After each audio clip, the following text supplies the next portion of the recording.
Hi, welcome back. This is Dr. Richard Herbold, and today we're going to talk a little bit about why dieting makes you fat. So the concept of dieting is calorie restriction. So our body is not a calorimeter.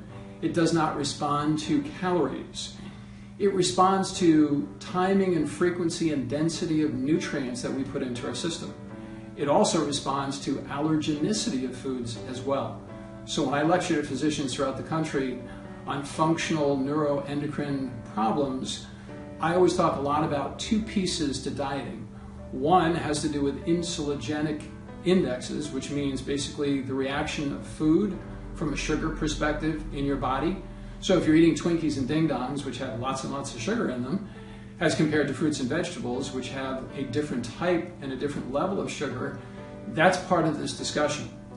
And then the allergenicity of foods, which has to do if you're eating something that upregulates your immune system because you're sensitive or you're allergic to it, that's also part of what makes people very uncomfortable and frustrated with weight loss.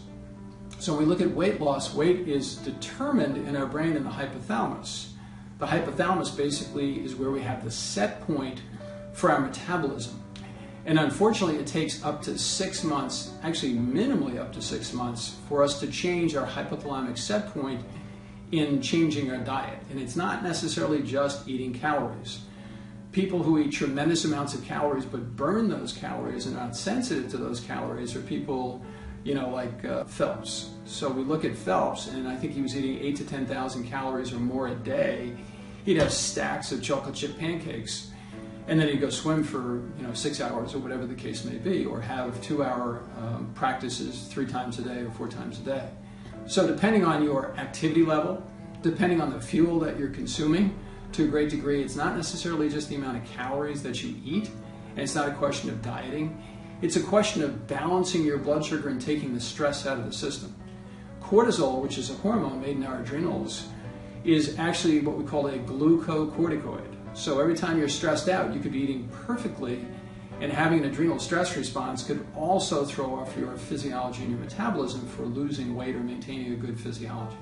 So understand the complexity of this is pretty crazy, but the reality is if you stick to basic concepts of how to take care of yourself, try to identify those triggers that are constantly sensitizing your immune response. Every time you sensitize your immune response, you provoke a rush of what are called cytokines, which are cellular communicators.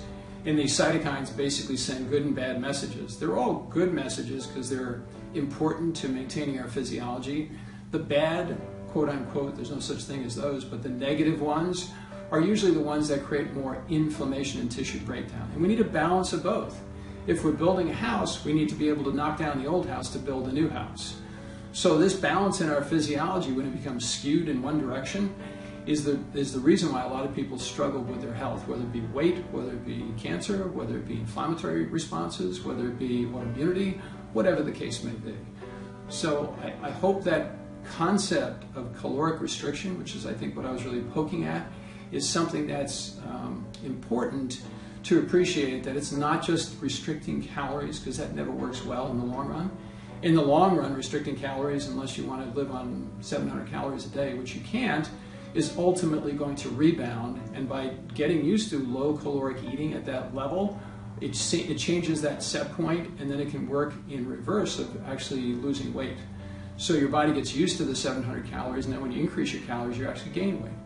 So the message here is to figure out what are appropriate foods for you as far as blood sugar balancing, and what are the potential immune triggers, and figure that out as a beginning point, because that's where the beauty and the magic occurs. High intensity exercise for some people might be walking from the front of their house to the back of their house, but you have to include some exercise, deep, restful sleep, high intensity exercise, hydration, and basically eating good food, and figuring out what your caloric needs are and what are the good timing of food that you need. So there's a complexity to it, but it's not that crazy. And if you need some help, I'm always here for you. So I hope this is good information. Hope you enjoyed my presentation, and I look forward to talking to you soon. Thanks so much for your time.